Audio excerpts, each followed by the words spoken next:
सांगली महापालिका निवडणुकीत प्रभाग क्रमांक 19 मधून भाजपकडून उमेदवारी न दिल्याची चर्चा जोर धरते।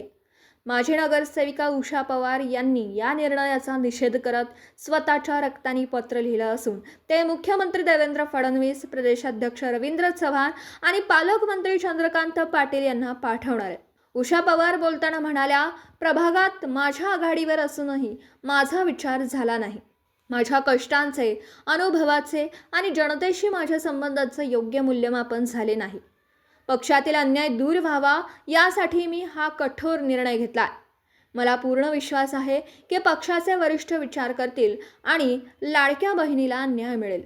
उषा पवार यांनी सांगली महापालिकेत अनेकदा नगरसेविका आणि 2 वेळा सभापती म्हणून काम केले। प्रभाग 19 मध्ये त्यांनी रस्ते, पाणी पुरवठा, ड्रेनेज, महिला सक्षमीकरण आणि नागरिकांच्या मूलभूत सुविधा यासाठी सातत्याने विकास कामे राबवली आहेत।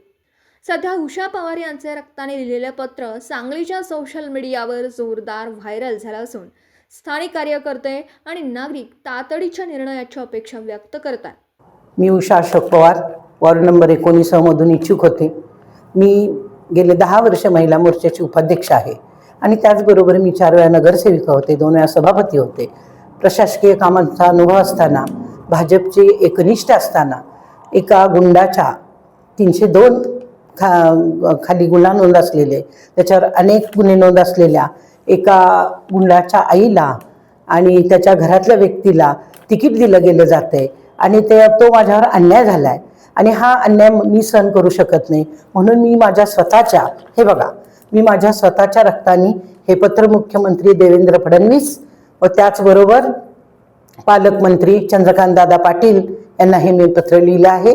त्यांनी माझा योग्य विचार करावा व मला न्याय द्यावा।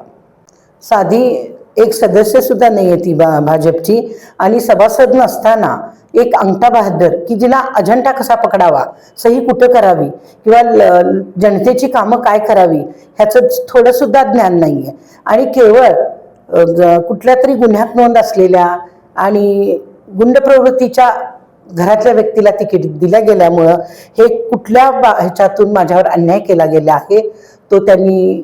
आणि दुसरी गोष्ट की मागच्या वेळेला ते पक्षाच्या भाजप पक्षाच्या उमेदवाराच्या विरोधात त्यांनी बंडखोरी केली होती आणि अशा व्यक्तीनं परत तिकीट मागावं आणि त्याला तिकीट द्यावं आणि मुख्यमंत्री देवेंद्र भाऊ तुमच्यापर्यंत हे लोक पोचू देत नाही आहेत आणि म्हणूनच हे माझ्या रक्ताने लिहिलेलं पत्र मी तुमच्यापर्यंत पाठवत आहे। मला न्याय द्यावा आणि मला माझा विचार होऊन मला तिकीट देण्यात यावं ही नम्र विनंती।